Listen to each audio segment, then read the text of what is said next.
Hi, this is Kyle Barber. I'm the program chair of the Digital Marketing and Data Analytics departments here at Bellevue College. I've created a series of videos to help students get familiar and comfortable with some of the marketing basics that we'll talk about in all of our different classes. So, whether you're a new student in your first class, or maybe in your third or fourth year working on your bachelor's program, hopefully this will be a useful resource just to check in, make sure you do understand what we're talking about in our courses, and you've got the knowledge you need to move forward. You'll see on the right hand side of the screen my contact information. So if you've got any comments or questions about this video or any of the other videos in the series, please let me know. Okay, so on to our first topic, which is what is marketing? You know, it used to be that marketing was kind of thought of as a department within the business, such as like the finance department or the HR department or the information technology. A group of people would work on creating marketing campaigns and put that information out there. But in 2020, things are changing. We have companies where folks are, they're engaging with consumers or vendors or partners. And basically, all those exchanges are examples of marketing. People are communicating and talking about the brand. Additionally, with the advent of the internet, everybody's online, they're looking at content all the time. People have started to see themselves as brands and creating their own brand persona. So, all of that has changed a lot of the way that we think about marketing. But as far as a definition goes, I think you're going to see some similarity between a lot of definitions that are in textbooks. Some of them are kind of overcomplicated. So I've created this one, which is kind of simplifying it down to what I think are the basics. That's marketing is the process of creating, pricing, distributing, and promoting products to build relationships. Those of you who've taken classes before, you'll recognize those four verbs. We're talking about the four P's, the marketing mix. But the other key part that I think is really important, sometimes doesn't pop up in definitions, is to build relationships. That reflects the reality that we're not trying to do marketing so much for a single transaction anymore, but rather we're trying to set up ongoing relationships where people come back and buy again and again, or talk well about the brand to other people. So let's talk about the marketing mix part. So if you've taken a marketing class, you've probably seen this grid before. You have the four P's, which now has got a D in there. The product could be a product or a service or even just an idea that you want consumers to believe. So it's thinking about what is it that you basically have to offer as a business. Pricing is figuring out how much are you going to get for that to make this a worthwhile endeavor. So that's a whole nother field unto itself, just figuring out the appropriate pricing. Distribution used to be referred to as just place. That would suggest where do you actually go and buy this product. But distribution is actually more complicated than that. There's actually thinking about whole new ways of purchasing things, like on an online modality, and thinking about, do you buy directly from the manufacturer? Do you go through a retailer? There's all kinds of different ways and processes. So distribution is a better term to describe that bigger picture.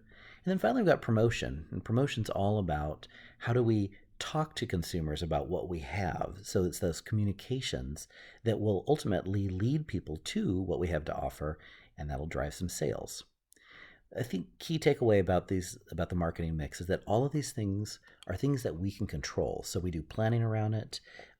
We build our campaigns because these are things that we can understand and make some planning around.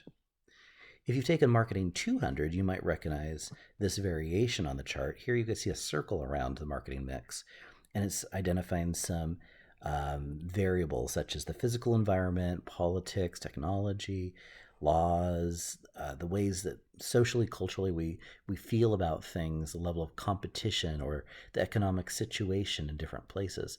All of these things are uncontrollable elements, and they make up the marketing environment. These things we cannot control. But the good news is we can understand them, we can think about them, and then ideally we make some adjustments. So it will, when we can't control something, we can learn about it, understand it, and make sure that our marketing works around those things. Our program here at Bellevue is really focused on promotional. That's largely because that's where the jobs are in 2020. We're finding employers really need people to communicate the value of what they have. So many jobs are available in that area. We define promotion as a marketing effort by a company or organization that communicates information about products to consumers. Of course, that could also be services and ideas. You might also hear this term marketing communications. That's synonymous with promotion. It's still the same thing. And within promotion, there's a whole nother subset within that particular part of the four P's. That could include advertising, content marketing, event marketing, PR, sales, and sales promotion, which is things that happen in the store, like the signage or couponing, because all those things make a big difference in how you get somebody to make the purchase. So that kind of talks about the marketing mix, but remember the definition also talked about the importance of relationships. So it's important to recognize not everything fits into that marketing mix so neatly, like relationship marketing. This is an example. Same thing like branding. All those kind of elements can touch upon all four elements of the marketing mix. And it's really important to think about relationships because that's just where marketing is going these days, is understanding how do we build those long-term relationships? How do we get people to come back and buy again and again?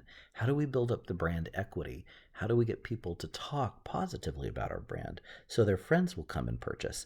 That's really important to be thinking about.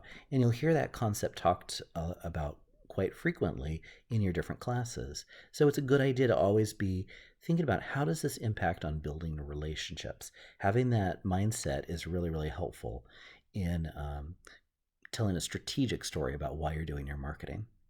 The big takeaway here is, marketing is complicated. It's I can give you a simple definition, but there's a lot of elements to it, and that's why we have multiple degrees covering a wide breadth of information. But it's also fun, and good news for you guys, it's really in high demand. It hopefully can lead to some great opportunities career-wise. Hopefully, this introductory video answers some questions for you. If you have any more questions about the materials, feel free to reach out to me. And I'd also like to say, if you just want to know more about our program and the kind of training that we do, what the degrees are, ways that it can set you up career-wise, I'd encourage you to reach out to Christy Wilson, our program manager. Her contact information is on the right, and we would love to talk to you some more. Have a great day. Thanks for listening.